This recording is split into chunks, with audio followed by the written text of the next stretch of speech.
Hi, it's Michelle, your physical therapist with 35 years of experience, and here's that video that I promised you about how to do your balance exercises at home. Now, we've gone over these a little bit, and you have some pictures, but this will be a moving example of how you're supposed to balance and hold yourself as you're doing these exercises. Remember that you only want to do these if you've got the strength and endurance that day and that you're not dizzy or too off balance. And always start out holding on to the firm surface like the countertop or a heavy chair while you're doing them, okay? So we're going to do all the different ones, stepping forward, side, back, and turning. And then we're going to end up with a couple where you're working on just staying stable in a static position, like balancing on one foot, okay? So first of all, the forward step, so it looks like this, all right? We're going to keep those feet a hip width apart, shoulders back, and our focus is on maintaining the midline and not stepping out so far that we can't get back safely, okay? So you want to step out and then put your foot back exactly where it was. Check and see. Okay, I did pretty good. Keep going, forward and back, forward and back, like you're on a conveyor belt. You're keeping yourself in the midline. You're keeping your eyes focused ahead, maybe on the screen. Okay, so you want to keep those eyes focused up. Try not to glance down at your feet. If you do, bring your eyes right back up. Okay, forward and back. Forward and back. Next, we're going to go to this side, okay? On this one, again, our focus is not to go out too far and just stay in the midline. Actually, stepping to the side is a little bit easier, but you might need to move closer to the counter so that you can hold on and have room to step out to the side, staying up straight and tall. When you bring your foot back, make sure that it's not right on top of the other one. Make sure you've still got a couple of inches or even hip width apart, whatever you need to stay balanced. Stepping to the side, eyes are up, shoulders back, staying tall.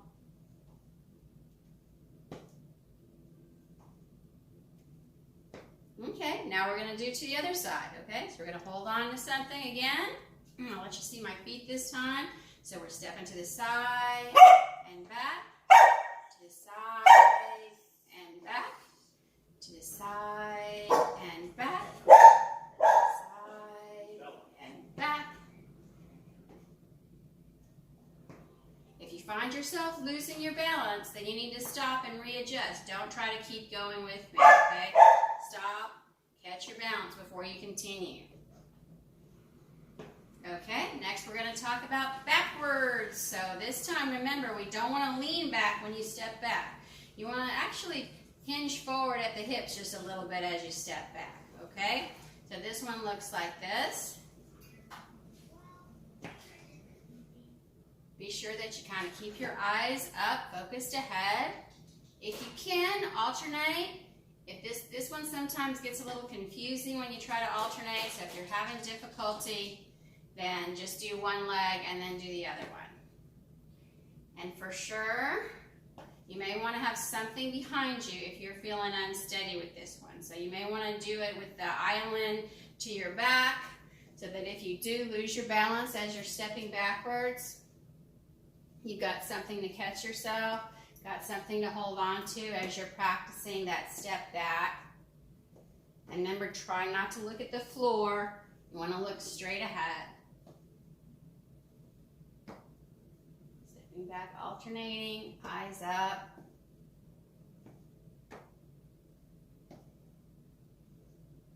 Okay, next we're going to practice the turn.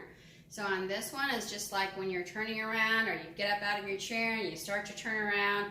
You don't want to bend way over as you're getting that turn going. You want to make sure before you start to turn that your body is up straight, okay? So same thing we're going to practice here is just keeping that midline while you're turning. So you're turning to look to the side, turning to look to the side, keeping your trunk in the middle, making sure you don't bend over, don't bend forward, don't bend back, just staying in the midline as you're turning. Okay, let me show you what my feet are looking like. So my feet are doing a little bit of a pivot, mainly the back leg. The other leg is turning a little bit of a pivot as I'm turning, okay? Because when I'm walking and then I decide to turn around, I've got to pivot that foot, but I've got to keep myself in midline. And a lot of times what happens is you'll bend over into that turn and then you get overbalanced with it, okay? Same thing when you're backing up. You open that refrigerator and instead of leaning back as you step back, instead of leaning forward as you step back, you lean back. And that throws yourself back and you're having to brace yourself on the refrigerator door. So as you're stepping back, be sure that you're leaning forward. Okay? Forward, side, back, and turning. Next, we're just going to look at just being statically balanced. So we're just practicing those feet muscles and everything all put together, trying to keep you balanced. Okay, so I'm standing heel to toe. And on this one, I've got something to hang on to. And I'm trying to pull in my core. Keep my eyes focused straight ahead on one object that's not moving, and then see if I can let go. But I've got something to grab, got something to hang on to if I need it. So I'm trying to balance for 30 seconds if I can, heel to toe, and then you can try it the other way, heel to toe. Remember that, keeping that navel pull and that core stabilized, but don't lock your knees. And keep your eyes focused straight ahead. That's always going to help you to be more balanced when you're walking or moving, if you can keep your eyes focused on one object rather than whipping them around. Okay, so next, balancing on one foot. So I'm going to start out holding on. I'm balancing on one foot. Now on this one, be sure you don't let your hips sag to the side like this. You can never stay balanced that way. So be sure that you keep that navel pull and keep those hips level as you're trying to balance on one leg. So again, you're thinking about your core, trying to hold on and balance, and then trying to see if you can let go and balance on one leg. Okay, don't lock your knees though. All right, so try for going for 30 seconds on this one too. If you can't hold it, if you keep falling immediately or you can't hold your hip up level, then I want you to hold on with one hand. And if that's not enough and you're still unsteady, then hold on with two hands. It's still going to help you and make you stronger balancing on that leg, even if you have to hold on. You're still using those leg muscles and that core and feeling that sense of balancing on one limb that you need when you're trying to step up a step or just step over something, okay? But be safe. Definitely be safe when you're practicing your balance on one leg. Okay. That's it. That's all the exercises. You should be able to run through those with ease in 15 minutes.